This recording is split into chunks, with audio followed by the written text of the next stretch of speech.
পদূলিমুখত ভোগৰ উৎসৱ ভোগালী বিহু ভোগালীক আদৰিবলৈ সাজু হৈছে ৰাজ্যবাসী পিছপৰি ৰোৱা নাই কঠীয়াতলীৰ স্বাৱলম্বী কেইগৰাকীমান মহিলা কঠীয়াতলীত অৱস্থিত মামা বজাৰত উভৈ নদী ভোগালী সামগ্ৰী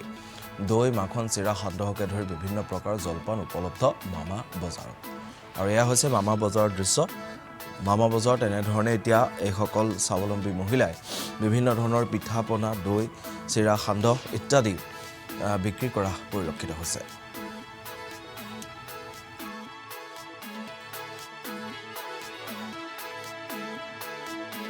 হয় নমস্কাৰ জনাইছো সকলোকে আমি ভোগালী বিহুৰ আপোনালোকৰ বৈদ্যুতিক মাধ্যমৰ জৰিয়তে সকলোকে শুভেচ্ছা জ্ঞাপন কৰিছো লগতে পলমকৈ হলেও নৱবৰ্ষৰ শুভেচ্ছা জ্ঞাপন কৰিছো আৰু আপোনালোকে আজি দেখিবলৈ পাইছে আমাৰ কঠীয়াতলীৰ আমাৰ উন্নয়ন খণ্ডৰ প্ৰাংগণত যিখন মামা বজাৰ অনুষ্ঠিত হৈছে যোৱা ডিসেম্বৰ 1 তাৰিখে আমাৰ সন্মানীয় মুখ্যমন্ত্ৰী ডাঙৰীয়া আহি উদ্বোধন কৰি থৈ গৈছিল আৰু ইয়াতে আমি মহিলাসকল বিশেষকৈ আত্মসহায়ক গোটৰ মহিলাসকল জড়িত আছো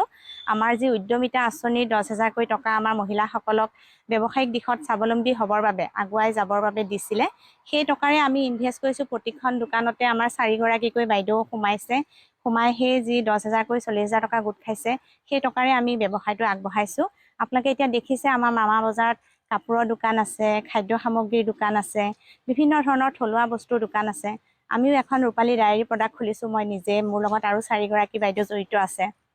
আপোনালোকে জানে আমাৰ কঠীয়াতলীত যিখিনি নেপালী সম্প্ৰদায়ৰ বাইদেউসকল আছে তেখেতসকলো আমাৰ গোটত জড়িত আছে গতিকে তেখেতসকলে দুগ্ধৰ জৰিয়তে যিবিলাক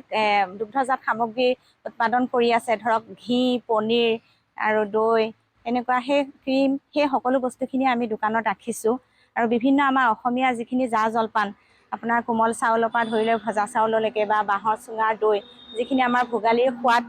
আমি পৰিপুষ্ট সেই খাদ্যসমূহ আপোনালোকে ইয়াতে পাব উপলব্ধ আছে থলুৱা আমাৰ কাপোৰবিলাকো ইয়াত আছে আৰু বিভিন্ন বাঁহজাতীয় বস্তুবিলাকো ইয়াত ৰাখা হৈছে গতিকে মই সকলোকে আমাৰ এই ভোগালীৰ